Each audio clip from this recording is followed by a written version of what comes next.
Buongiorno cari amici e benvenuti anche oggi nel canale del vostro Marietto Veneziano. Oggi voglio rispondere a Sara Angius che ieri ha fatto una bella domanda sotto la descrizione nei commenti e ha chiesto se si sa qualcosa di più del Führer.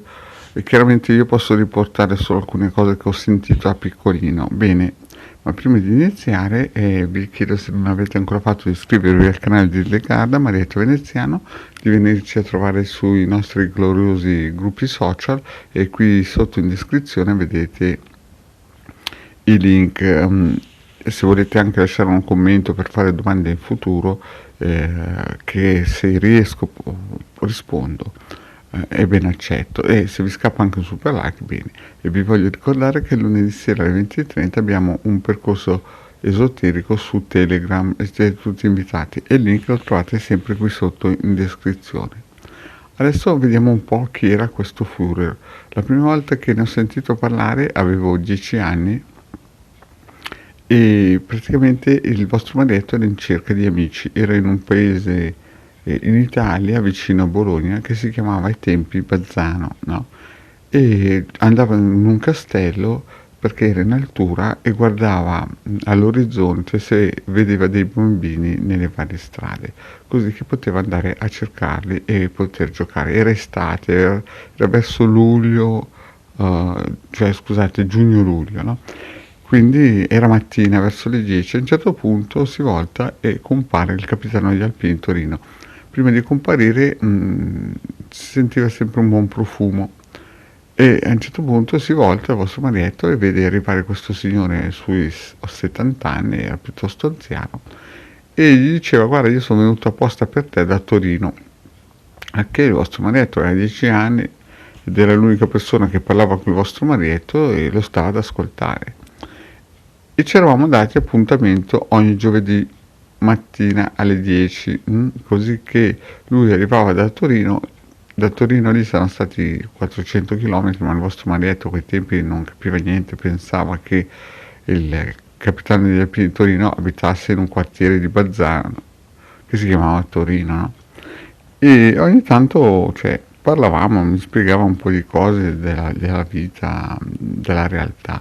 E un giorno arriva tutto affranto e si mette a parlare che in quel giorno lì avrebbero arrestato il Führer. E io gli dicevo: ma scusa, non è morto nel suo bunker nel 1945? E lui dice: no, è nel Sud America e oggi il Mossad lo arresterà.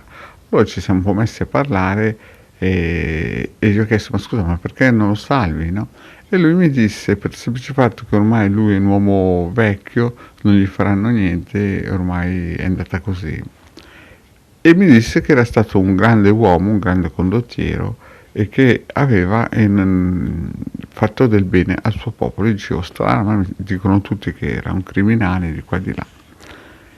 E così capì che il Führer non era morto nel 1945, ma aveva vissuto nel Sud America per tantissimi anni dopo. Poi passano gli anni e il vostro Marietto, vi ho spiegato che a 15 anni incontra questo gruppo di cabalisti per diverse volte in questo buvette, e a un certo punto io non capivo chi erano queste persone, ma ho cominciato a leggere dei libri di persone che erano state ai campi di concentramento, perché pensava che erano ebrei. E parli tu che parlo io, e un giorno capitiamo sul Führer. Io ero convinto che questi erano ebrei e loro continuavano a dirmi che non erano ebrei. Ma quando parlavamo nel Führer, no, loro dicevano semplicemente che era una grande persona ed era una persona che aveva voluto bene al suo popolo e aveva fatto solo del bene. Al che io non capivo che se degli ebrei come facessero a stimare e apprezzare il Führer, no? Ma loro erano cabalisti e io non capivo. Mi ricordo che continuavo ad andare in biblioteca a prendere dei libri di Primo Levi che raccontava come era successo, cosa era successo in campi di concentramento, e questi continuavano a dirmi che il Führer era una persona che aveva voluto bene al suo popolo e lo aveva difeso. Allora, cari amici, il problema di base è che non esiste il peccato originale, ma secondo Osho il peccato originale è l'ignoranza, è il più grande peccato. Noi oggigiorno viviamo dentro una grande favola, ve l'ho già spiegato che l'Occidente in questo momento storico non ha mai vissuto così bene negli ultimi 6.000 anni, e il più grande problema di Israele come Stato, è il clima. E voi mi direte, ma perché il clima? Perché se il polo nord si scioglie e i viaggi con i prodotti, al posto di passare dal canale Suez, incominceranno a passare nel Mar del Nord, dalla Cina, dalla Russia e dall'India, questi prodotti non prenderanno più il passaggio del canale Suez. Purtroppo Israele avrà un declino inesorabile, perché fondamentalmente Israele è una portaerei per proteggere il canale di Suez. Infatti cosa è successo? L'Egitto, quando ha cominciato a vedere che i ghiacci si stanno sciogliendo al Polo Nord, ha incominciato a raddoppiare e a ingrandire il canale Suez per abbassare i prezzi e dare la possibilità all'Europa di, come si suol dire, prendere merce a buon prezzo.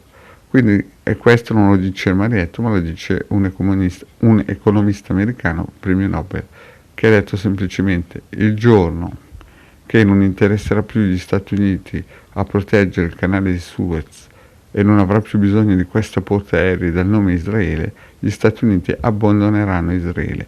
E da quel momento lì in poi, molto probabilmente, la gente, come in questo periodo in 3 settimane ha cambiato modo e stile e pensiero di vita, capirà in poco tempo che il Führer in fondo aveva altri scopi e un'altra ragione per combattere i sarmati, perché fondamentalmente il Führer non ce l'ha mai avuto con il popolo ebraico, anzi è stato uno dei primi che ha voluto creare lo Stato di Israele e mandarli appunto in Palestina, no, per aiutarli, perché fondamentalmente il Führer aveva un problema con il signoraggio bancario e soprattutto con i sarmadi. Non lo dico io, ma lo dice questo alcuni esoteristi. Infatti Rudolf Steiner sosteneva il Führer, che era un teosofico, e non per niente il simbolo della svastica è un simbolo orientale di fortuna. Quindi, cari amici, questo è tutto quello che sa il vostro Marietto. Prendetelo con le pinze, ma ricordatevi che dal momento che il clima del nord si innalzerà, cioè praticamente si scioglieranno per tutto l'anno i ghiacciai nel mare del nord, e le navi e i transatlantici potranno veleggiare e portare merci dall'India, dalla Cina e dalla Russia per i mari del nord, risparmieranno il 20% di carburante, i prezzi scenderanno e praticamente l'Occidente non avrà più bisogno di una portaerei stazionaria che controlla il mare, scusate, il canale di Suez, e quindi automaticamente la storia dei 6 milioni di ebrei che sono andati ai campi di concentramento si scioglierà come la neve al sole. Questo è quanto mi hanno spiegato nella vita, e questo è anche quello che praticamente dicono alcuni economisti e alcuni divulgatori. Io non so se è vero o meno, ma questo è quello che ho sentito. Bene, cari amici, il vostro Marietto è finito qui. Vi chiedo, se non avete ancora fatto, di iscrivervi al canale di Illegale Marietto Veneziano e di venirci a trovare nei nostri gruppi Facebook. Grazie cari amici e alla prossima, ciao!